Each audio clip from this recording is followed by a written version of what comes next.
नमस्कार दोस्तों, स्वागत है आप सभी का हमारे यूट्यूब चैनल इंजीनियर वाईफाई पर। तो दोस्तों, आज के वीडियो में हम बात करने वाले हैं समानांतर श्रेणी, दैट मीन्स अर्थमेटिक प्रोग्रेशन और गुणात्मक श्रेणी यानी ज्योमेट्रिक प्रोग्रेशन के सभी इम्पोर्टेंट फार्मूला, कंसेप्ट और आरआरबी के प्रीवियस ईयर क्वेश्चन के बारे में डिस्कस करेंगे।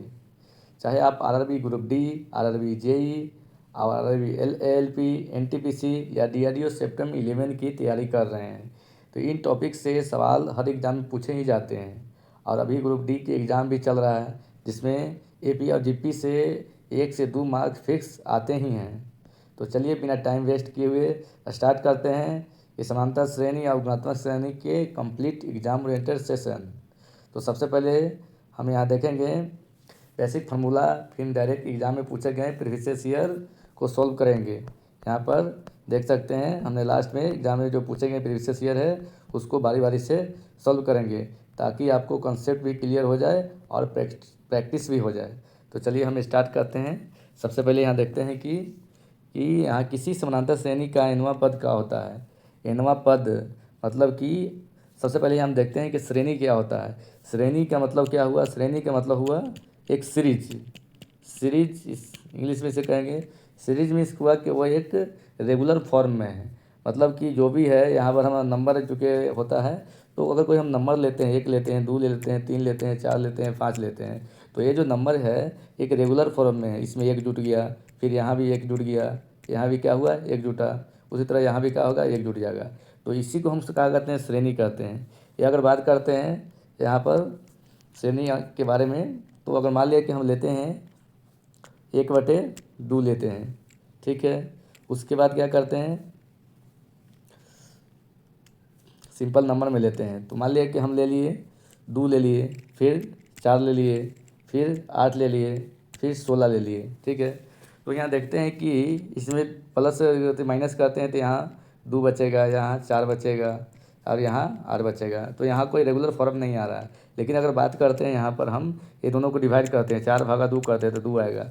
उसी तरह 8/2 तो 4 करेंगे तो यहाँ भी 2 आएगा। 16 में भागा देंगे 8 से तो यहाँ भी 2 आएगा। मतलब कि यहाँ पर जो दोनों के जो आगे वाला नंबर को पीछे वाला नंबर से डिवाइड कर रहे हैं तो एक निश्चित अनुपात मिल रहा है, वो 2 मिल रहा है, यहाँ भी 2 मिल रहा है, यहाँ भी 2 मिल रहा है। और यहाँ पर देखे थे 1 2 3 4 5, तो यहाँ पर घटाने पर 1 1 का अंतर आ रहा था।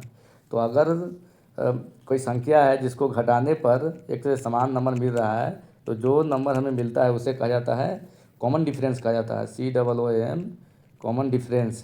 मतलब इसे हिंदी में कहा जाता है, इसे सर्व अंतर कहा जाता है। सर्व अंतर इसे कहा जाता है। इसको हम डी से सूचित करते हैं, ठीक है। अगर वो जोड़ घटाव में अगर आता है तो उसे कॉमन डिफरेंस कहते हैं और इसे हिंदी में सर्व अंतर कहा जाता है जिसे डी से सूचित किया जाता है। उसी तरह अगर बात करते हैं यहाँ पर और कोई रेशियो में है तो यहाँ पर देखते हैं कि आगे वाला नंबर में पीछे वाला नंबर से डिवाइड करने पर हमें एक निश्चित रेशियो मिल रहा है हर कंडीशन में।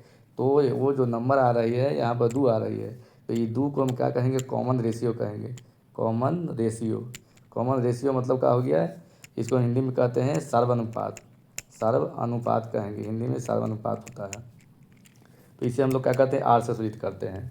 तो हम ये पूरा कंक्लूजन निकालेंगे। सीरीज देख लिए कि क्या होता है। सीरीज क्या होता है? एक रेगुलर फॉर्म में होता है जिसमें जोड़ने घटाने या गुना भाग करने पर हमें एक निश्चित हमें नंबर मिलता है जो बार बार वही सीरीज बार बार रिपीट होता है, तो वही हमारा श्रेणी होता है। तो यहाँ देखेंगे कि समानांतर श्रेणी और गुणात्मक श्रेणी। तो समानांतर श्रेणी में प्लस माइनस का कंसेप्ट होता है और गुणात्मक श्रेणी में गुना या भागा का कंसेप्ट होता है।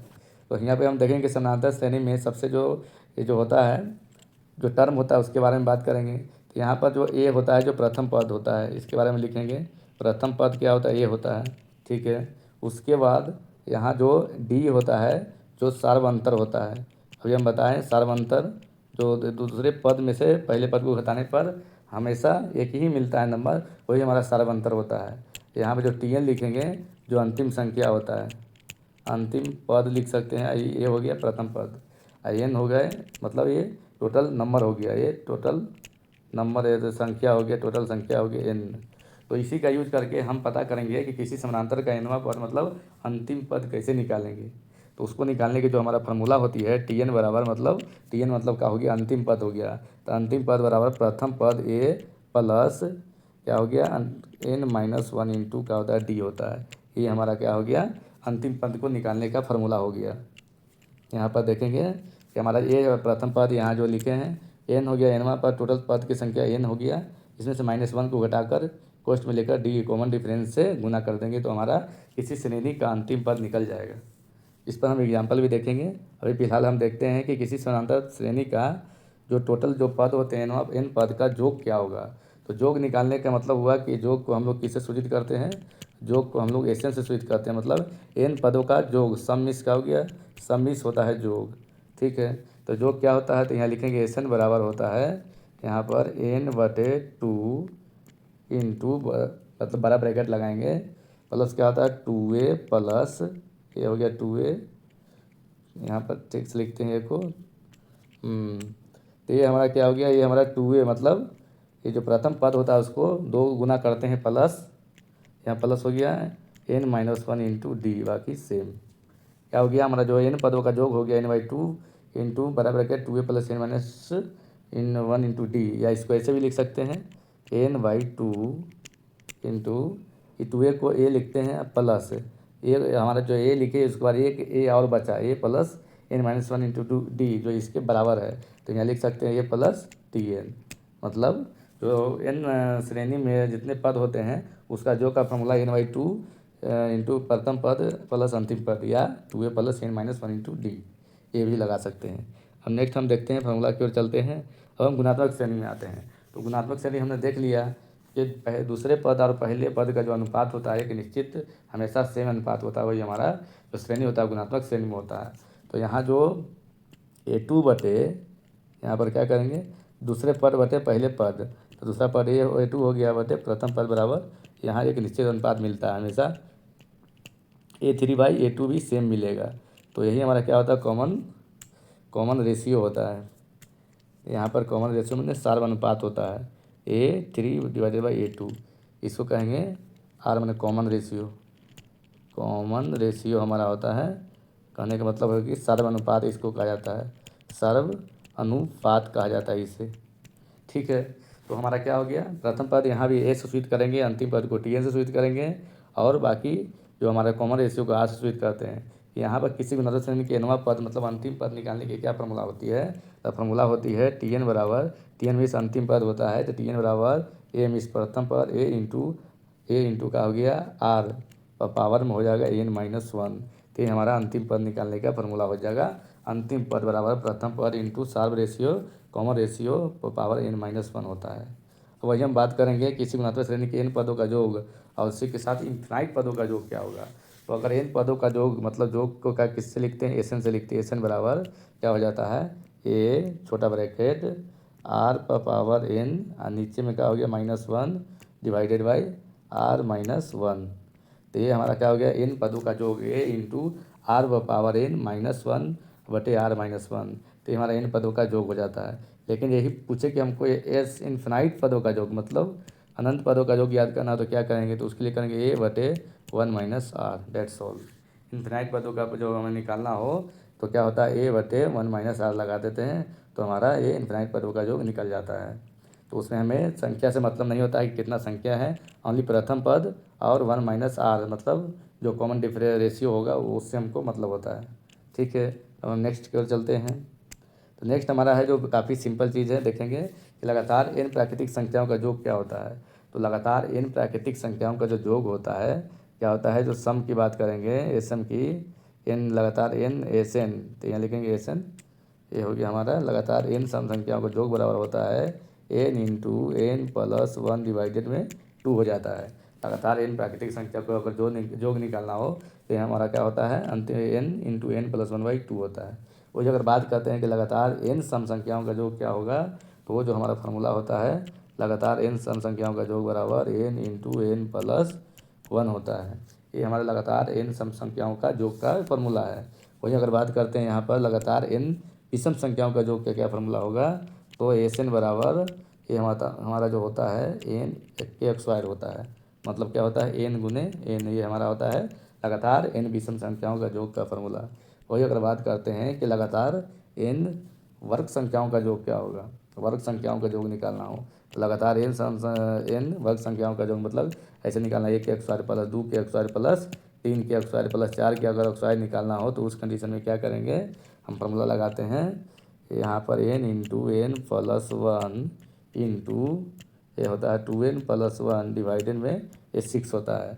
लगातार n प्राकृतिक संख्याओं का n वर्ग संख्याओं का योग n into n plus 1 into 2n plus 1 by 6 होता है।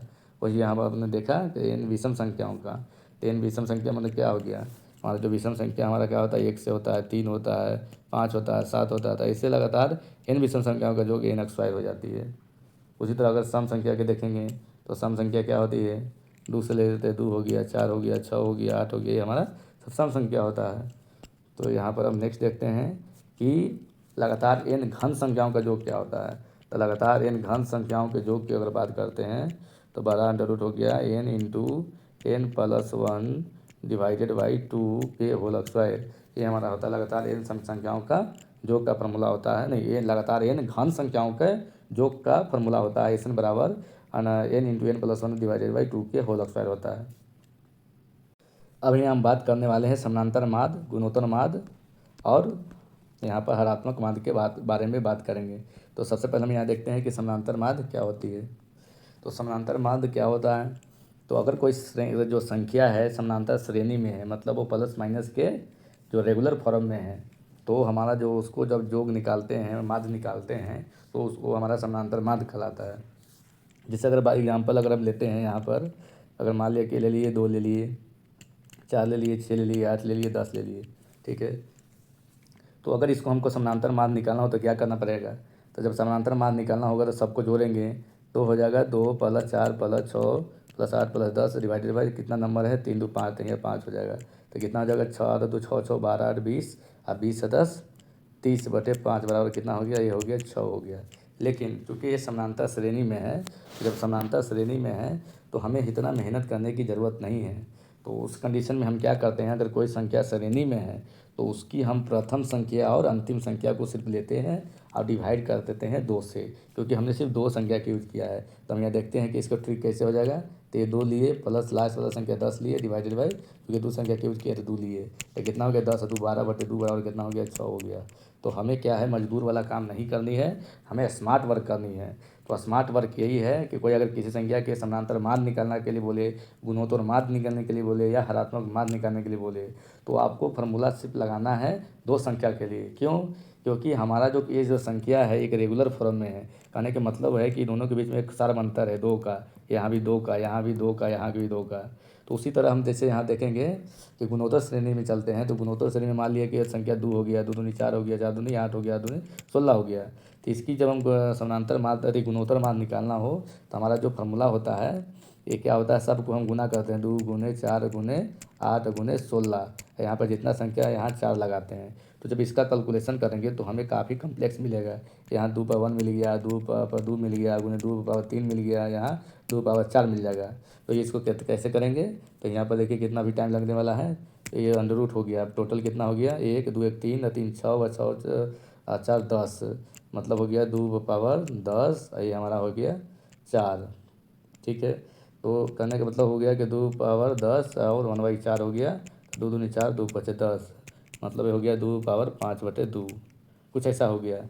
लेकिन हमारा क्या हो गया, यहाँ पर अगर हम बात करते हैं कि डायरेक्ट लगाने के लिए, क्योंकि हमारा संख्या क्या है श्रेणी में है, तो उस कंडीशन में हमने शुरू वाला अंतिम वाला को पकड़ेंगे। अंडर रूट क्या होता है, यहाँ 2 लगाते हैं क्योंकि 2 संख्या को ले रहे हैं, और 2 गुने 16 मतलब हो गया ये हमारा 32। तो 32 के क्या हो गया, 16 दूनी 32, मतलब ये हो गया 2 पावर 5 और नीचे में यहाँ 2 था तो नीचे आ गया 2। तो यहाँ भी हम हमारा देखे थे कि 2 पावर 5/2 ही आया था, यहाँ 5/2 आया था 5/2। तो हम ये देखते हैं कि हमें इतना करने की ज़रूरत नहीं रहती, हमें शुरू और अंतिम संख्या को लेना रहता है और हमारा आंसर आ जाएगा। तो हम उसी की अब बात करते हैं कि समानांतर माध्य क्या होता है, क्योंकि हम समझ चुके हैं कि हमको पूरा संख्या से मतलब नहीं है। पूरा जो संख्या एग्जामिनर देता है वो भरवाने के लिए देता है। जिसको स्मार्ट ट्रिक पता नहीं होता है वो पूरा संख्या को कैलकुलेट करते हैं, और उससे क्या होता है एग्जाम में टाइम कंजप्शन ज़्यादा हो जाता है। तो अगर टाइम नहीं बचा पाएंगे तो एक्स्ट्रा क्वेश्चन आपको छूट जाएगा। जो अदर के लिए टाइम नहीं बचेगा, तो सर हम यहाँ देखते हैं कि कैसे एग्जाम में टाइम बचाते हैं। तो हम यहाँ पर इसको इरेज करते हैं और हम स्मार्ट वर्क की ओर चलते हैं कि कैसे हम कुछ समानांतर मार्ग निकालते हैं। तो हमारा जो समानांतर मार्ग निकालने का जो जो हमारा जो ट्रिक है, ट्रिक कुछ नहीं कंसेप्ट ही है, क्योंकि ये कोई ट्रिक नहीं है, ये तो हम लोग करते ही हैं। समानांतर मार्ग निकालने के लिए क्या होता है, सभी प्रश्नों का योग बटे और उसकी संख्या, लेकिन वो हमें नहीं करनी है। क्या करनी है, a plus t n divided by 2। ये हमारा क्या हो गया, ये मार्ग निकालने का फार्मूला हो गया। पहली संख्या और अंतिम संख्या को जोड़ के डिवाइड 2 से कर देंगे, क्योंकि हमने 2 संख्या लिया है तो 2 से डिवाइड करेंगे। तो इसी को लोग लिखता है कि 2 संख्या बराबर ए प्लस बी बाई 2। तो ये हमारा मार्ग हो जाता है। तो ए प्लस टी एन जो इसमें कंसेप्ट है, ए प्लस टी एन क्या है, प्रथम और अंतिम को 2 से डिवाइड करना है, क्योंकि एक श्रेणी में है। श्रेणी में है तो हमें सिर्फ प्रथम और अंतिम संख्या को लेना है। उसी तरह अगर हम बात करते हैं यहाँ पर गुणोत्तर माध्य, तो गुणोत्तर माध्य अगर हमको निकालना है तो वही हम स्मार्ट यहाँ पर वर्क करने वाले हैं कि हम पूरी संख्या को लेकर क्यों निकालेंगे। हमें क्या है, हमें ये श्रेणी में है, तो जब श्रेणी में कोई संख्या रहती है तो प्रथम और अंतिम संख्या को लेते हैं। तो यहाँ पर माध्य कितना हो गया, कौन सा माध्य, तो ज्योमेट्रिक मीन जीपी कहा जाता है। इसको किससे सूचित करते हैं, इसको हम लोग एपी से सूचित करते हैं। तो इसको क्या लिखेंगे यहाँ पर, एपी मतलब अर्थमेटिक मीन, अर्थमेटिक प्रोग्रेशन। तो अर्थमेटिक प्रोग्रेशन में हमारा क्या हो गया, ये हो गया। यहाँ जीपी में ज्योमेट्रिक प्रोग्रेशन में मीन, इसका मीन निकालना है तो क्या करेंगे, तो इसका मीन निकालना हो तो यहाँ पर हम करेंगे, यहाँ पर अंडर रूट ए इंटू टी एन, बस गुना करना है। यहाँ पर 2 लगाना है, क्यों, क्योंकि हमने ओनली 2 संख्या लिया है। क्योंकि 2 संख्या ए और टी एन, क्यों हमारा जब 2 ही संख्या से पूरा का माध्य निकल जा रहा है तो पूरी संख्या को हमको गुना करके उतना यहाँ करने की ज़रूरत नहीं है।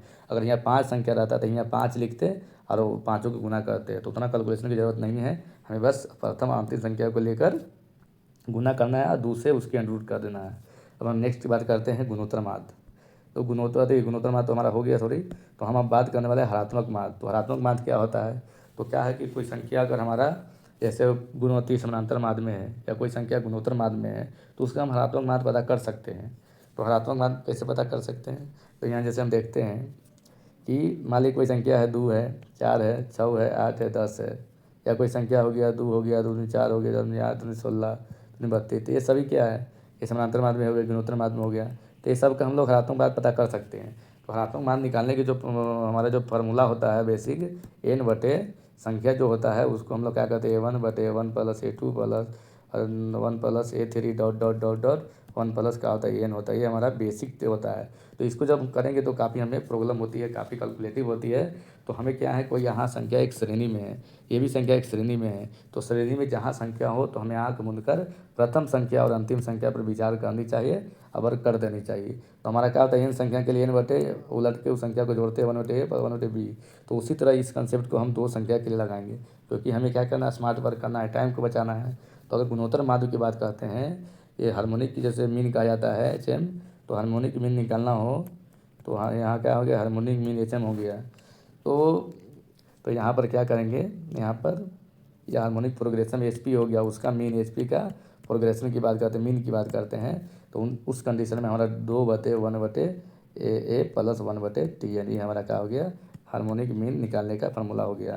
कहने का मतलब कि जितनी संख्या है तो कितनी संख्या है, 2 संख्या लिए हैं, ए प्रथम और अंतिम टी एन, बस। तो हमारा जितना संख्या रहता है वो ऊपर लिखा था, तो 2 संख्या थे, एन बटे 1 बटे ए प्लस 1 बटे टी एन।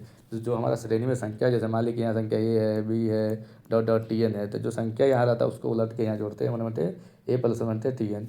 या इसी को लिखते हैं, क्या लिखते हैं, 2 बटे 1 बटे ए प्लस 1 बटे बी, बी ही अंतिम संख्या होती है। या इसी को लिखते हैं 2AB, जब यहाँ एलसीएम लेंगे तो ये बचाएगा कितना, ए प्लस बी बच जाएगा। तो ये हमारा हो गया सभी तरह के माध्य, हरात्मक माध्य हो गया, जो हम काफ़ी इजली से समझे। हमें पूरा संख्या से मतलब नहीं है, हमें प्रथम और अंतिम से मतलब है। उसी तरह यहाँ गुणोत्तर माध्य है, जो प्रथम और अंतिम से मतलब है। समानांतर माध्य में वही बात है। बाकी हमने यहाँ पर सभी मोस्टली फार्मूला देख चुके हैं। अब हम इसका एप्लीकेशन देखेंगे कि हमने कितना देर तक देखा है फार्मूला और कंसेप्ट को। इसी का यूज करके हम इसको बहुत ही 10 सेकेंड 30 से 30 सेकेंड के बीच में हम इस सारी न्यूमेरिकल को बनाने वाले हैं। तो हम यह देखते हैं कि हमारा जो पहला जो प्रॉब्लम है यहाँ पर न्यूमेरिकल है कि समांतर श्रेणी के यहाँ पर जो दिया हुआ है कि 3 है, 8 है, 13, 18, 23 का है, 50वां पद क्या होगा।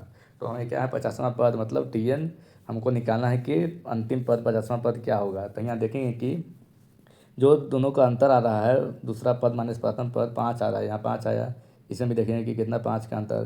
तो सभी में 5 का अंतर आ रहा है, मैंने कि जो सारा अंतर कितना हो गया, 5 हो गया, यहाँ लिख दिए। प्रथम पद मतलब ये कितना हो गया, यहाँ 3 हो गया, हमें टोटल जो n है n पता करना है 50 पद है। तो हमें पता क्या करना है, Tn पता करना है कि Tn क्या होगा। तो हम पता है कि अभी हमने डिस्कस किया कि Tn बराबर क्या होता है, a प्लस होता है n-1 इंटू का होता है d होता है। इसी फॉर्मूला का यूज करके हम Tn मतलब अंतिम पद 50वां पद को पता करेंगे। मतलब यहाँ हमको T50 निकालना है। तो हमको प्रथम पद हमारा कितना है, यहाँ पर प्रथम पद 3 दिया है। तो यहाँ क्या लिख दिए, प्रथम पद को 3 लिख दिए, प्लस n मतलब 50 पद निकालना है, -1 इंटू डी मतलब 5। इसी को हल करेंगे तो यह जगह 3 प्लस 49 गुने हो गया 5 बराबर हो जाएगा 3 प्लस 9 × 5 = 45 के 5 हाथ में रहा 4, 5 को 20 और 4 24 मतलब हो गया 248। मतलब 248 कौन हो गया, be the correct answer. Next हमारा जो क्वेश्चन है, यहाँ पर देखते हैं कि पहली 25 विषम संख्याओं का योग क्या होगा। क्या है कि पहली 25 विषम संख्याओं का हमको क्या निकालना है, योग निकालना है। तो हम यहाँ देखेंगे, हमने जो अभी फार्मूला जो डिस्कस किया था उसमें हमने देखा था कि n विषम संख्याओं का जो योग का फार्मूला क्या था, n के स्क्वायर था। वही विषम के क्या था, विषम सम संख्याओं का योग का फार्मूला था n इंटू n+1 था। ठीक है, तो यहाँ जो विषम है तो n स्क्वायर हो जाएगा। तो n स्क्वायर मतलब n बराबर कितना है, 25 है। तो हमारा जो सम कितना हो जाएगा, यहाँ 25 हो गया। तो हमारा जो एस एम जो निकलने वाला है, सम निकलने वाला है 25 के होल स्क्वायर बराबर कितना हो जाएगा, ये 625 हो जाएगा। मतलब बी द करेक्ट आंसर। लेकिन मान लिया कि अगर आप फार्मूला भूल गए तो उस कंडीशन में क्या करेंगे, तो हम सेकंड देखेंगे। तो हमारा फर्स्ट क्या देख लिए, तो हमारा फर्स्ट देख लिए कि जो सम हो गया n के स्क्वायर होता है, मतलब कि 25 के स्क्वायर करेंगे तो हमारा मिल जाएगा 625। लेकिन तो ये हमारा क्या हो गया, ट्रिक से हो गया, एक तरह से शॉर्टेस्ट हो गया। अगर हम समय नहीं है तुरंत लगा दिए, खर्च का निकल गया है। लेकिन हम कंसेप्ट से इसको देखते हैं कि पहली 25 संख्याओं को, तो पहली 25 यदि विषम संख्या 1 होती है, फिर कितना हो जाएगा, 3 हो जाएगा, 3 हो जाएगा, 5 हो जाएगा, 7 हो जाएगा। उसी तरह हमको 25 विषम संख्या चाहिए, 25 विषम संख्या चाहिए 25वां। तो हमें क्या है, ये 25 नहीं है, ये हमको 25 तक 25 तक यहाँ पर हमको चाहिए पद तक। तो हम यहाँ देखेंगे कि हमारा जो है ए बराबर ए निकल के 1 निकल के आ गया, और हमको जो यहाँ डी बराबर क्या निकल के आ गया, 3 में से 1 तो 2, 5 में से 3 तो 2, हमेशा 2 आ रहा है। और जो एन कितना है, तो टोटल 25 है। तो हमको यहाँ पता क्या करना है कि हमको संख्याओं को 25 विषम संख्या का योग मतलब एसन पता करना है कि क्या होगा। ठीक है, तो हमको यहाँ जो एसन की जो फार्मूला होती है, क्या होती है, n/2 into 2a plus n-1 into D. ये हमारा फार्मूला होता है जो अभी हमने डिस्कस किया था। तो n की जो वैल्यू हमको दिया हुआ 25 तक के निकालना है, इंटू 2 गुने 1, क्योंकि पहली पद हमारा 1 है, इंटू n मतलब 25 -1 है, इंटू डी की वैल्यू हमारा 2 है। ठीक है, इसी को हम क्या करेंगे, अभी सॉल्व करेंगे तो हमारा आंसर आ जाएगा। तो हम यहाँ देखेंगे कि 25 बटे कितना हो गया, 2 हो गया, इंटू 2 1 में गुना करेंगे तो 2 आएगा। अब 25 में से 1 तो 24, और गुने कितना हो गया, 2 हो गया। ठीक है, अब इसी को क्या है, इक्वल टू 25/2 इंटू ये हमारा 2 प्लस कितना हो गया, 24 दूनी 48। तो कुल मिला के हमारा बात आ गया 25/2 इंटू 48 से 2 कितना हो गया, 50 हो गया। इसको कट करेंगे तो ये आ गया 25, मतलब आ गया 25 गुने ये हमारा 25, मतलब वही हमारा क्या हो गया, n के स्क्वायर बराबर कितना हो गया, 625। मतलब हमारा कंसेप्ट से भी सेम आंसर आ गया। अब हम नेक्स्ट क्वेश्चन यहाँ देखते हैं कि हमें पता करना है कि उस श्रेणी का 9वां पद हमको पता करना है जिसका कि पहला पद ये 5 है और सार्वंतर 4 है। सार मतलब कॉमन डिफरेंस डी की जो वैल्यू 4 दिया हुआ है। तो यहाँ लिखेंगे श्रेणी का 9वां पद ज्ञात करना है, मतलब T9 हमको पता करना है। जो हमारा दिया हुआ है, ए बराबर कितना दिया हुआ है, 5 दिया हुआ है। वही डी की बात करते हैं तो 4 दिया हुआ है। तो चलिए हम निकालते हैं, फार्मूला लगाते हैं Tn बराबर। तो Tn बराबर फार्मूला हमारा होता है a plus n-1 into d होता है। तो यहाँ हम कितना निकालना है, T9 निकालना है।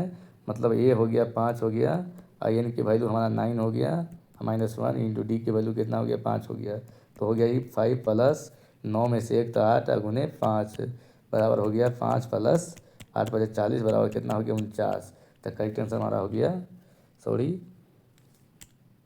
यहाँ पर हम देखेंगे कि जो हमने डी का जो वैल्यू लिया है वो हम रॉन्ग लिया है। ये क्या, डी की वैल्यू 4 है, तो यहाँ लिखेंगे 4, मतलब कितना हो गया, इसको इरेज करेंगे। तो इरेज करेंगे उसके बाद हमको मिलने वाला जो वैल्यू है 5 प्लस 8 को 32, मतलब हो जाएगा 32 5 37। तो ये 37 मतलब B is the correct answer. अब हमारा देखते हैं कि नेक्स्ट हमारा जो न्यूमेरिकल है, इसमें बोल रहा है कि दी गई श्रेणी में पदों की संख्या ज्ञात करें। हमको पदों की संख्या मतलब n का पता करना है। जो पहला 4 दिया है, 8 दिया है, 16 दिया है, 32 दिया है, 512 दिया है। तो जब हम ये दोनों को घटाते हैं तो 4 मिलेगा, इसको घटाएंगे तो कितना मिलेगा, 8 मिलेगा, इसको घटाते हैं हमको 16 मिलेगा। तो ये घटाने या जोड़ने पर हमें एक डिफिनिट नंबर नहीं मिल रहा है, मतलब ये समानांतर श्रेणी में नहीं है। तो हम इसको क्या करेंगे, दूसरा संख्या को पहले संख्या से डिवाइड करेंगे। 4 पे 4 बराबर कितना मिला, 2 मिला। उसी तरह 16 में 8 से करेंगे तो 2 मिलेगा। यहाँ भी 32 में 16 से 2 मिलेगा। मतलब कि हमारा 2-3 श्रेणी में हमारा 2 का जो रेशियो है जो रेगुलर आ रहा है, मतलब कि हमको डिवाइड करने पर या गुना करने पर मिल रहा है। इसका मतलब कि ये जो संख्या है ये गुणात्मक श्रेणी में है। तो यहाँ लिखेंगे कि क्या हो गया, गुणात्मक श्रेणी में हो गया। यहाँ हमारा ये गुणात्मक श्रेणी में हो गया, ठीक है, जीपी में है। तो जीपी में जब है तो हमारा जीपी में देखे थे कि जो दो पदों का जो रेशियो आता है उसको हम लोग कॉमन रेशियो कहा जाता है, उसको आर से सूचित करते हैं A2 जिसका वैल्यू होता है A2/A1। तो यहाँ पर कितना है, 2 है, ठीक है। जो प्रथम पद ए है तो यहाँ पर 4 है, ठीक है। जो अंतिम पद TN है यहाँ पर कितना है, 512 है। हमें एन की वैल्यू को पता करना है। तो चलिए हम यहाँ पर देखते हैं कैसे इसको पता करेंगे। तो सबसे पहले हमने जो पता करेंगे, जो TN के जो हमने फार्मूला बताया था, TN बराबर होता है A × R⁻n-1 होता है, ठीक है। तो हमको यहाँ जो TN पता है 512 है, तो यहाँ लिख देंगे TN 512 बराबर A मैंने प्रथम पद 4 हो गया, इंटू हो गया R की वैल्यू कितना हो गया, 2 हो गया, अब पावर n-1, ठीक है। अब 512 हो गया, इसको हमको 2 के फॉर्म में लिखेंगे। तो 512 को 2 फॉर्म कितना लिख सकते हैं, 2⁻9 लिख सकते हैं। 4 को लिख सकते हैं 2⁻2, इसको लिख सकते हैं, इसको लिखेंगे 2⁻n-1। अब इसको करेंगे, या 2⁻9 बराबर यहाँ चूँकि गुना में है तो पावर क्या होगा, जुट जाएगा। तो जुटेगा 2 जुटेगा 2 + n-1 इक्वल टू कितना हो गया, 2 + 2 में से 1 गया तो कितना बचेगा, 1 बचेगा, 1 + n। अब इसी को हम क्या करेंगे, हल करेंगे। तो हमारा जो लेफ्ट साइड में क्या है, लेफ्ट साइड में हमारा जो यहाँ दिया गया है, यहाँ है 2⁻9 है बराबर यहाँ 2⁻1 + यहाँ n हो गया। तो 2 कटेगा तो कितना बचेगा, 9 बराबर 1 + n बचेगा। तो कहने का मतलब कि जो n बराबर वैल्यू कितना होगा, 9 में से 1 बराबर कितना हो जाएगा, 8 हो जाएगा। तो हम यहाँ देखेंगे कि 8 किस में है, तो 8 हमारा B is the correct answer. अब यहाँ देखते हैं नेक्स्ट क्वेश्चन। तो नेक्स्ट क्वेश्चन में हमारा जो दिया गया है यहाँ पर कि 1/5 प्लस ये गुने में 1/6 प्लस 1/6 गुने 7 प्लस 1/7 गुने 8 के पहले 20 पदों का योग ज्ञात कीजिए। तो यहाँ पर इस तरह की जो हमारा जो प्रश्न होते हैं उसका एक ही जो टेक्निक होता है कि इसको हम क्या करें, इसको तोड़ दें। तो कैसे तोड़ेंगे, तो इसको पहला के जो तोड़ेंगे लिखेंगे 1/5 - 1/6। तो जब इसको सॉल्व करेंगे तो 5 × 6 मान लें कि एलसीएम ले लिया, तो 5 5 कट गया तो बचा 6, इधर 6 6 कटा तो इधर बचा 5, मतलब कितना गया, 1/5 × 6 ही आ गया। इसका मतलब है कि 1/5/6 को लिख सकते हैं माइनस में दोनों को, 1/5 - 1/6।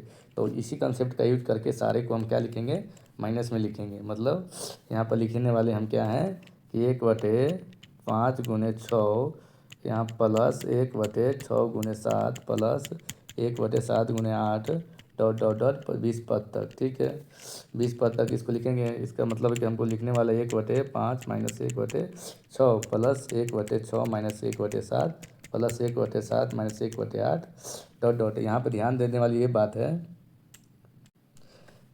तो हम ध्यान देने वाली बात क्या है, तो यहाँ पर हम देखेंगे कि यहाँ पर 20 पद बोला है। जो पहला पद कितना है, 5 है, पहला पद 5 है। तो हम क्या करेंगे, 5 + 20 करेंगे, मतलब 25 क्या होगा, ये अंतिम पद में 25 रहेगा। इसका मतलब है कि हम क्या करेंगे, यहाँ पर अंतिम में क्या लिखेंगे, डॉट डॉट करते हुए 1/24 माइनस 1/25 ये हमारा रहेगा। यहाँ देखिए कि -1/6 प्लस 1/6 कट गया, -1/7 प्लस 1/7 कट गया, उसी तरह -1/8 प्लस 1/7 कट जाएगा, उस तरह हमारा 24 भी कट जाएगा। तो हमारा जो बचने वाला है पहला और अंतिम बचने वाला है, तो इसी का यूज करके हम इसको हल करेंगे। और इसी कंसेप्ट पर सारे प्रश्न इस तरह के आते हैं, उसको सॉल्व करते हैं, पहला और आखिरी को लिख करते 1/5 माइनस 1/25। अब दोनों का एलसीएम लेंगे, हो गया 25। तो 5 से डिवाइड करेंगे तो आया 5, यहाँ आ गया 25 25 तो कट गया तो 1 आ गया, मतलब कितना आ गया, 4/25 आ गया। तो कुल मिला के इसकी जो वैल्यू हो गया, 4 से ऊपर नीचे गुना कर देंगे, यहाँ भी गुना कर देंगे तो 4 को 16 ऊपर हो गया और नीचे में आ गया 100, मतलब 0.16। अब देखते हैं कि हमारा 0.16 किस में आता है, तो 0.16 हमारा ए में आ रहा है। तो ये इज द करेक्ट आंसर। अभी हम देखते हैं कि हमारा जो नेक्स्ट प्रश्न है, यहाँ पर आप देख सकते हैं कि जो 1000 और 3000 के बीच में ऐसी कितनी संख्याएं जो 7 से पूर्णतः विभाज्य हो जाए। तो ऐसी संख्या को हमें पता करना है कि वह संख्या कितनी है 1000 और 3000 के बीच में। तो हम यहाँ देखते हैं कि 7 से विभाज्य होने वाली संख्या हम सिंपल ढंग में पहले समझते हैं कि पहले 7 हो गया, 14 हो गया, 7 21 हो गया, 7 चौका 28 हो गया। तो अगर 7 से विभाज्य होने वाली संख्या को ऐसे लिखते हैं तो बीच का अंतर कितना 7 आया, यहाँ भी घटाएंगे तो कितना आएगा, 7 का आंसर आएगा। यहाँ भी हमारा जो अंतर 7 का आ रहा है, मतलब कि इस तरह कंडीशन में हमारा जो सारा अंतर होने वाला है वो हमारा कितना वाला है, 7 होने वाला है। तो हम यहाँ देखेंगे कि यहाँ पर सबसे पहले हम जो पता करेंगे, जो डी बराबर मिल गया हमको 7 मिल गया, क्या मिल गया हमको, जो डी मिल गया यहाँ पर 7 मिल गया, ठीक है। उसके बाद हमको पहला संख्या पता करना है ये कितना होगा, हमको टी एन पता करना है कितना होगा, तब हमको एन का पता हो जाएगा कि कितना होगा। तो 1000 और 3000 के बीच में पता करना है, 1000 और 3000 के बीच में, ठीक है। तो सबसे पहले क्या करेंगे, हम इसको 1000 को 7 से डिवाइड करके देखेंगे तो कितना आ जाएगा, 7 का 7, यहाँ बच जाएगा 3 जीरो, और हो जाएगा 7 को 28, 2 जीरो और 7 21। अगर ये संख्या रहता यहाँ पर 1 और यहाँ 20 है तो हमारा क्या हो जाएगा, 7 दूनी 14, मतलब ये कटेगा। लेकिन अगर ये यहाँ पर 1 रहता हमें लास्ट में, क्योंकि हमने पहला 7 का 7 किया था, 3 है, जीरो उतार दिए तो 7 को 28 आ गया, यहाँ 2 आ गया, यहाँ हम जीरो उतार दिए। अगर 1 उतारते हमारा क्या होता, कट जाता पूरे पूरे, मतलब कि ये जो संख्या होना चाहिए क्या होना चाहिए, 1001 होना चाहिए, क्योंकि हमारे यहाँ भी अभी इसे हमको पता चल गया। उसी तरह हम कैसे खोजेंगे, इस संख्या को खोजेंगे जो 3000 के अंदर हो, पहले हो। ये 1000 के बाद आओ, 3000 से पहले, तभी तो बीच में आएगी। तो हम यहाँ देखेंगे कि 3000 में भागा देंगे 7 से, तो 7 को कितना हो गया, 28 हो गया। ये आ गया 2, यहाँ 0, तो 7 दूनी 14, यहाँ बच गया 6, यहाँ 0, ठीक है। तो ये कितना हो जाएगा, 7 8 56, और 7 8 56 और 7 7 63। तो हमको ज़्यादा लेना नहीं है क्योंकि 3000 से पहले लेना है, तो यहाँ 3 नहीं लिख सकते हैं क्योंकि 3000 से पहले चाहिए, बीच में चाहिए। लेकिन हमें 7 8 56, मतलब यहाँ कितना, अगर यहाँ पर हमारा कितना होता, यहाँ पर 6 आया है, ठीक है। तो 6 आया है, तो अगर हमारा यहाँ पर कितना हो जाता वो 56, मतलब कि हमारा ये 4 कम होता, करने का मतलब है।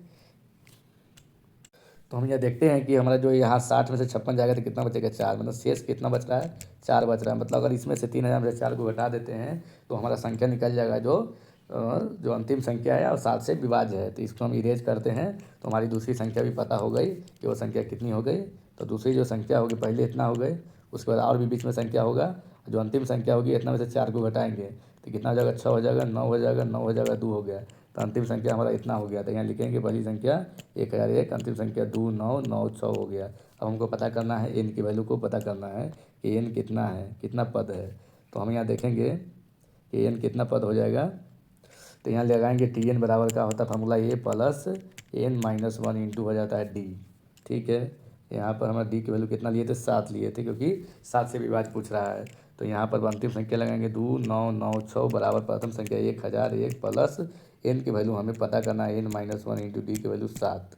अब क्या करेंगे, इसको हमको घटाएंगे उस तरफ ले जाके, ठीक है। तो यहाँ पर हम घटाएंगे तो ये जो बचने वाला है 6 में से, ये चूँकि 1 है, 6 में से 1 था 5, 9 के 9, 9 के 9 और 2 में से 1 था 1, 2 में से 1 था 1, कितना आ गया, बराबर एन माइनस 1 इंटू 7। अब इसको डिवाइड करेंगे 7 से, तो इसको 1995 डिवाइडेड बाई 7 बराबर हो गया एन माइनस 1। तो कितना हो गया, 7 दूनी 14 और 14 और 5 9, 7 8 56 और 3 7 बजे 35, मतलब कितना हो गया, एन माइनस 1 बराबर 285। मतलब जो एन की वैल्यू कितना हो गया, 285 प्लस 1 बराबर 200 हो गया हमारा 86। तब हम यहाँ देखेंगे कि कौन हमारा करेक्ट आंसर है, 286। तो 286 जो है C is the correct answer. Next हमारा क्वेश्चन यहाँ देखते हैं कि जो बोल रहा है कि दो संख्याओं का समानांतर माध्य और गुणोत्तर माध्य हमारा 7 और 2√10 है, तो संख्या ज्ञात कीजिए। तो हमने अभी डिस्कस किया था कि जो समानांतर माध्य होता है, जो ए का होता है a plus t N by 2 होता है, या ए प्लस बी वाई हमारा 2 लेते हैं, सिंपल। ऐसे हमारा क्या करते हैं, प्रथम अंतिम करते हैं। तो हम यहाँ लिखेंगे, वही हम गुणोत्तर माध्य की बात करते हैं। ए का हो गया अर्थमेटिक मीन हो गया, एम हो गया। वही बात करते हैं जियोमेट्रिक मीन, जीएम की बात करते हैं। तो क्या होता है, अंडर रूट 2 ए इंटू टी एन, क्योंकि 2 संख्या है तो 2 यहाँ लगाएं, या इसी को लिखते हैं अंडर रूट ए बी। तो ये हमारा क्या होता है, जियोमेट्रिक मीन हो जाता है। तो इसी के कंसेप्ट का यूज करके हम पता करेंगे ये संख्या दोनों क्या है। तो दो संख्याओं का समानांतर माध्य गुणोत्तर माध्य 7 दिया है, तो हमारा 7 बराबर क्या लिखेंगे, 7 बराबर लिखेंगे ए प्लस बी बाई 2। तो मतलब कि 7 दूनी 14 हो गया, यहाँ से गुना कर दिए, बराबर ए प्लस बी की वैल्यू हमको मिल गया, ए प्लस बी की वैल्यू 14 मिल गया, ठीक है। उसी तरह हम क्या लिखेंगे, यहाँ जो गुणोत्तर माध्य कितना दिया है, 2√10 दिया है, मतलब कि अंडर रूट ए बी के जो हमको अंडर रूट 10 दिया है। अब इसको क्या करेंगे, इसको हम आगे बढ़ाएंगे तो ये हमारा जो हो जाएगा, दोनों तरफ क्या करेंगे, स्क्वायर करेंगे। तो स्क्वायर करेंगे तो 2 दूनी 4 हो गया, गुने 10 हो गया, बराबर ए बी हो गया, ठीक है, मतलब 40 बराबर हमारा क्या हो गया, ये भी हो गया। तो हमको पता करना है कि वो संख्या क्या होगी। तब यहाँ पर हम पता कर सकते हैं a माइनस बी के होल स्क्वायर से कि हमारा a माइनस बी क्या होगा, लेकिन यहाँ पर ऑप्शन से जाएंगे ताकि जल्दी जल्दी हो जाए, क्योंकि हम यहाँ पर ऐसे भी पता कर सकते हैं आराम से, लेकिन टाइम लगेगा। a माइनस बी के होल स्क्वायर बराबर a प्लस बी के होल स्क्वायर माइनस 4ab। तो यहाँ से a माइनस बी की वैल्यू पता हो जाएगा, a प्लस बी की वैल्यू पता है, तो दोनों कट करेंगे तो निकल जाएगा। लेकिन हम इसको और कम समय में इतना हल करने के बाद इजीली आंसर को पता कर सकते हैं, क्योंकि a प्लस बी बराबर 14 आना चाहिए। तो 5 4 9 पहला तो ख़त्म हो गया, ठीक है। उसके बाद 20 और 2 हमारा कितना है, जबकि 14 आना चाहिए, ये भी नहीं होगा। ये हमारा 4 10 14 आ गया, यही होगा। 8 5 13 ये भी नहीं होगा। उस तक गुणनफल कितना 40 आना चाहिए, मतलब दोनों सेट कर रहा है, तो हमारा सी इज द करेक्ट आंसर। अब हमारा जो नेक्स्ट क्वेश्चन यहाँ है कि जो क्वेश्चन में जो बोल रहा है कि 3 अंक वाली कितनी संख्या है जो 9 से विभाजित है। तो जितनी से विभाजित होगी तो उसका जो कॉमन डिफरेंस होगा वो उतना ही होगा। तो यहाँ पर जैसे मान लीजिए कोई संख्या लिखते हैं 9 18 27, तो इन दोनों का कॉमन डिफरेंस कितना आ रहा है, हमारा 9 आ रहा है, यहाँ भी 9 आ रहा है। तो हम जो डी की वैल्यू कितना जाएगा, 9 आ जाएगा। तो हम यहाँ पर एक चीज़ तो हमको पता चल गया कि जो डी की वैल्यू कितना है, हमको डी की वैल्यू 9 आ गया। उसी तरह हमको 3 अंक वाली संख्या जो निकालना है कितनी है जो 9 से विभाजित है। तो 3 अंक वाली संख्या हम निकालना है कौन कौन होगा, 100 से 1000 के बीच में, 1000 के पहले मतलब 999। तो यहाँ हम क्या लिखेंगे, यहाँ पर लिखने वाले हैं 999। ये 3 अंकों की संख्या है, ये तो 9 से कट गया, तो इसका मतलब कि पहली ये अंतिम संख्या Tn मिल गया। तो हम यहाँ पर लिखेंगे कि ये हमारा जो हमारा क्या हो गया 999, ये हमको मिल गया Tn। तो हमको Tn भी पता हो गया 999 तो हमको पता करना है सिर्फ पहली संख्या कि कौन सा होगा जो 9 से विभाजित है। तो 9 से डिवाइड करेंगे 100 में, ठीक है। तो 9 का 9 बच गया, 1 का 0। तो अगर हमारा यहाँ पर x लगाते हैं तो ये क्या है 199 आ जाएगा, जबकि वो दो अंकों की संख्या है। तो हमें क्या करना है, यहाँ पर ऐसी संख्या रखना है जो 9 से कट जाए। तो हमें 2 मरतबे करना होगा, तो 9 दूनी 18। तो कहने का मतलब है कि हमें यहाँ पर जो बचने वाली है, तो यहाँ शेष हमारा कितना बच गई, यहाँ पर जो शेष है -8 बच गई। मतलब कि संख्या में से अगर 8 को जोड़ देते हैं मतलब 108 है, जो पूरी तरह से 9 से विभाज्य है। तो हम यहाँ देखेंगे कि हमारा जो पहली संख्या कितनी हो जाएगी, जो 9 से विभाज्य है, तो पहली जो संख्या हो जाएगी 108 हो जाएगी। तो हमको पहली संख्या मिल गया, और हमें बीच में संख्या था अंतिम संख्या मिल गया। कि हमको ये बराबर कितना मिल गया, 108 मिल गया। अब हमको पता करना है एन को, पता करना है कि एन हमारा कितना होगा। तो चलिए हम फार्मूला को लगाकर एन को आसानी से पता करते हैं। तो हमारा जो Tn वाला जो फार्मूला है a plus n minus 1 into d है।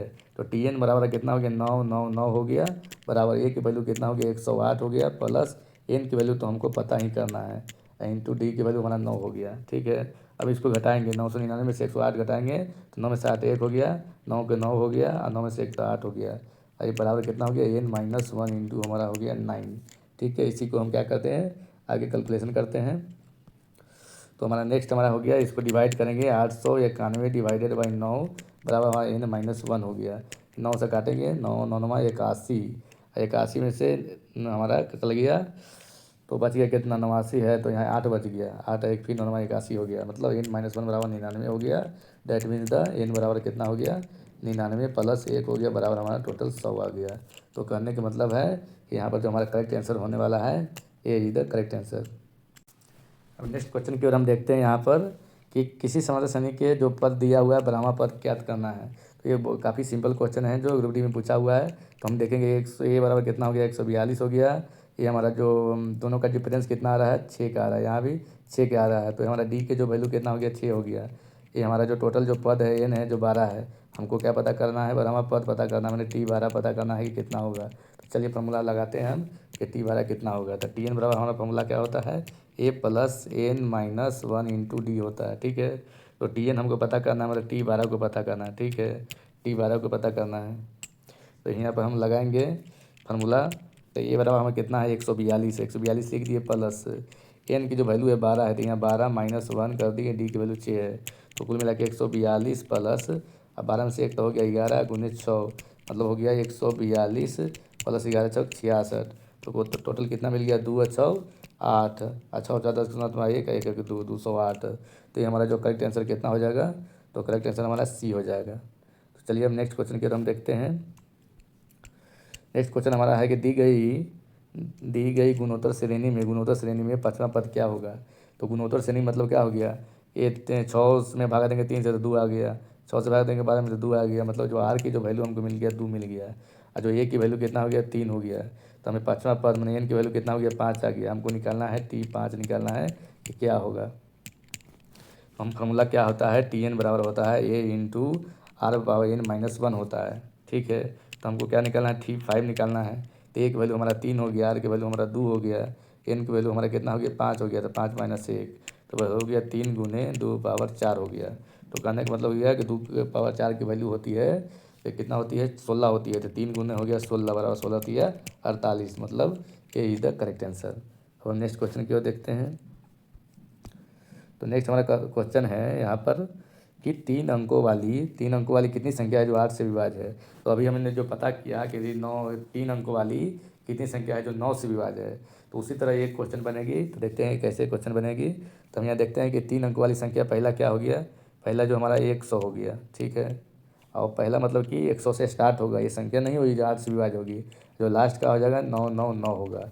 तो ये जो कोई भी संख्या है जो 8 से विभाज्य नहीं है, तो हम क्या है इसमें डिवाइड करके पता करेंगे कि वो संख्या कौन है जो 8 से विभाज्य होगी। तो सबसे पहले डिवाइड करेंगे 8 से 100 में, ठीक है। 8 का 8 हो गया, ये कितना बचा 8 हो गया इसको, तो ये हमारा 8 हो गया, तो बचा 2 और 0, ठीक है। तो 8 दूनी 16, तो 16 तो ये हमारा क्या हो जाएगा बच जाएगा, हमको इसके बाद का पता करना है, तो इसको लगाएंगे 3 से, तो ये 24 हो जाएगा, मतलब 4 हमारा नीचे बचेगा। मतलब अगर 1024 मतलब 104 ले लेते हैं यहाँ पर, तो ये देखिए 8 से कट जाएगा क्योंकि 8 का 8 और 2 और 0 2 और 4 24, तो ये हमारा कितना 104 मिल गया, पहली संख्या जो 8 से कटेगा।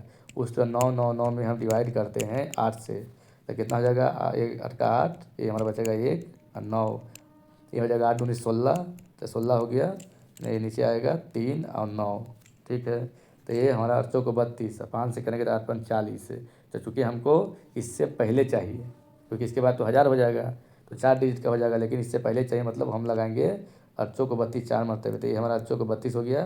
तो बच्चा कितना 9 में से 2 तो बचा बराबर 7, तो मतलब इसमें से 7 को घटा देंगे, तो इतना बचेगा 9 में 7 2 और 9 के 9 9 के 9 मतलब 992 हमारा क्या बच जाएगा यहाँ पर, जो संख्या 8 से विभाज्य हो जाएगा, क्योंकि 8 का 8 1 का 9 8 16 3 8 32। तो हम क्या करते हैं सबको इरेज करते हैं, ये सब क्या हो गया हमको नंबर को लाने के लिए कैलकुलेशन हो गया है। तो इसको ध्यान में काफ़ी रखना जरूरी होता है कि कैसे हमारा जो संख्या आता है, तो ये हमारा जो निकालने का जो हमारा ट्रिक है, एक तरह कंसेप्ट है। अब यहाँ नेक्स्ट हम देखते हैं कि हमारा जो मिलने वाली है, जो ए की वैल्यू मिल गया 104 मिल गया, और जो Tn की जो हमको वैल्यू मिल गया 992 मिल गया। और चूँकि हमारा जो चौथी संख्या होगी वो दोनों उसमें कितना का डिफरेंस होगा, 8 का डिफरेंस होगा, मतलब डी बराबर मिल गया 8।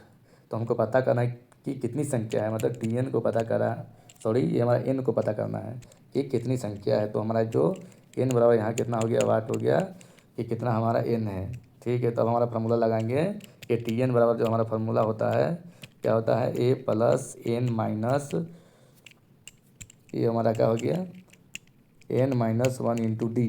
तो हमको Tn की वैल्यू कितना है 992 हो गया, बराबर ए की वैल्यू कितना 104 हो गया, और प्लस एन की वैल्यू हमको तो पता ही करना है, इंटू डी की वैल्यू हमको पता है 8 है, ठीक है। इसको घटाएंगे इसको में से 100, तो 12 में से 4 तो हो गया 8, और 8 के 8 ही हो गया, और 9 में से 1 तो 8 हो गया, बराबर एन माइनस 1 इंटू 8, बराबर इसको क्या लिखेंगे एन माइनस 1 बराबर हो गया 8 8 8 डिवाइडेड बाई 8। तो कितनी इसकी वैल्यू हो गई, एन माइनस 1 बराबर कर जाएगा 1 1 1, मतलब ट्रिपल 1 हो गया।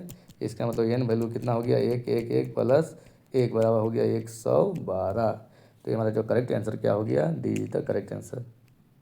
अब हमारे यहाँ देखते हैं कि यहाँ पे जो संख्या दिया हुआ है 7 है, 7 बराबर 2 है, 7 बराबर 3 है, 7 बराबर n है, इन संख्याओं का गुणोत्तर माध्य क्या होगा।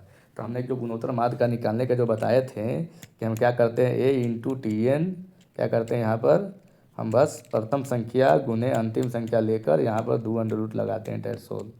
ये हमारा क्या स्मार्ट वर्क हो गया है। लेकिन हम क्या करें गुणोत्तर माध्य ऐसे जो यूनिवर्सल फार्मूला होता है कि आप सभी संख्याओं को गुना कीजिए, ऐसे 3 हो गया, डॉट डॉट डॉट सभी संख्याओं को, और जितनी संख्या यहाँ पर ऐसे लगाइए। तो इसको बनाना क्या है काफ़ी डिफिकल्ट होता है। तो हमारा जो क्या है ये गुणोत्तर श्रेणी में है, जब संख्या गुणोत्तर श्रेणी में है तो सिर्फ हमें प्रथम और अंतिम पर ध्यान देना चाहिए। तो हमारा क्या होगा ज्योमेट्रिक जो मीन हमारा जब फार्मूला हो जाएगा ज्योमेट्रिक मीन का ए इंटू Tn का अंडर रूट, डेट्स ऑल, इतना ही। तो हम क्या हो जाएगा यहाँ लिखेंगे Gm बराबर हो जाएगा अंडर रूट ये जो प्रथम संख्या 7 हो गया, अंतिम संख्या 7 पावर n हो गया। तो इसको कैलकुलेट करेंगे हम, कितना हो गया, 2 हो गया। तो 7 समान आधार तो पावर जुटेगा, मतलब 1 प्लस n हो जाएगा। कहने का मतलब हो गया कि अंडर रूट हो गया 7 पावर 1 प्लस n, ये हमारा 2 हो गया। या इसको लिख सकते हैं 7 पावर n प्लस 1, इन 2 क्या हो गया, डिवाइडेड बाई नीचे 2 आ जाएगा। तो हम यहाँ देखेंगे कि कौन हमारा करेक्ट आंसर है। तो 7 पावर n प्लस 1 बाई 2 मतलब ये इज द करेक्ट आंसर।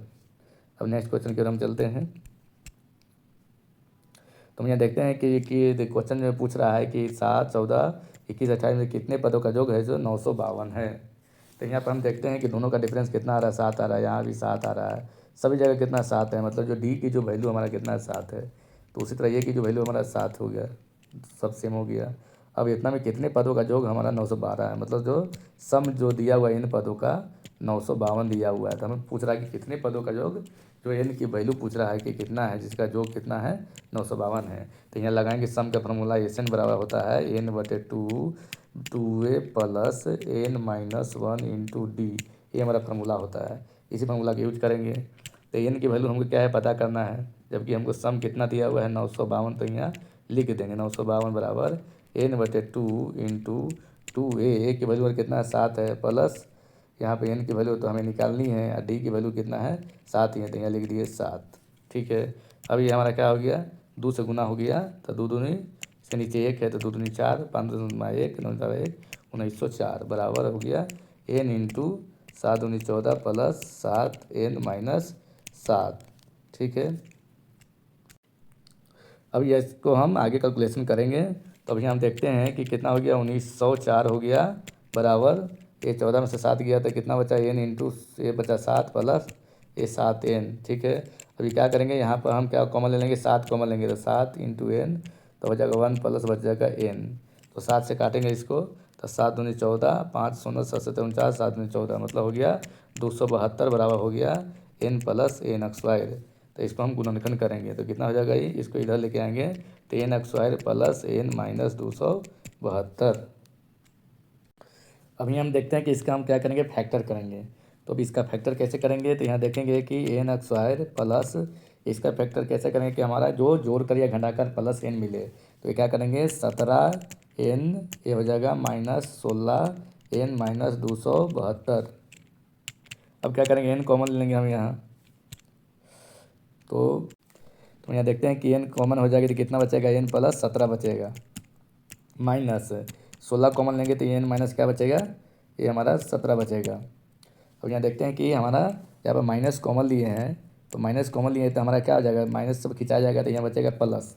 तो दोनों में n प्लस 17 आ गया, तो फिर से क्या करेंगे, कॉमन लेंगे, n प्लस 17 को कॉमन लेंगे तो क्या बचेगा, यहाँ बचेगा n और माइनस 16 बचेगा, बराबर क्या हो गया 0। ठीक है, अब हम क्या करें, हमारा जो यहाँ वैल्यू मिलने वाला है, तो यहाँ देखते हैं कि जो हमें n की जो वैल्यू मिल जाएगी, एक तो हमारा माइनस 17 मिल रहा है और एक n की वैल्यू 16 मिल रहा है। तो 17 क्या पॉसिबल नहीं है, 16 पॉसिबल है। अब देखते हैं कि n की वैल्यू 16 किधर है, तो हमारा जो 16 है जो ये इधर करेक्ट आंसर। तो दोस्तों ये था हमारा समानांतर श्रेणी और गुणात्मक श्रेणी के सभी इम्पोर्टेंट कंसेप्ट, फार्मूला और आरआरबी के प्रीवियस ईयर क्वेश्चन।